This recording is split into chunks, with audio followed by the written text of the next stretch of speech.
I'm going to say 1/3 of America's population, like you, that does not want to be put out of use when they're 62, 65, or 70.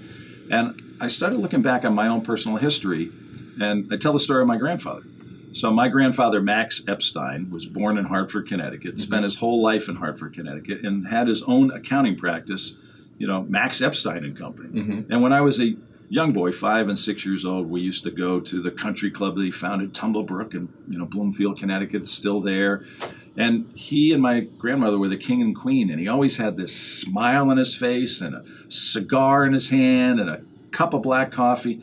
Ira, he worked till he was 81. As a matter of fact, the last day of his life, he went into the office at 8 in the morning, worked till noon, went out to the club, had lunch with his cronies, drank his black coffee, smoked his black cigar, went out and played, 18 holes of golf, 81. And then that night he went to a party where people were half his age, and left his cigars in the car, kissed his wife. He had remarried. My grandmother had died, fought cancer for 3.5 years, passed away. He remarried.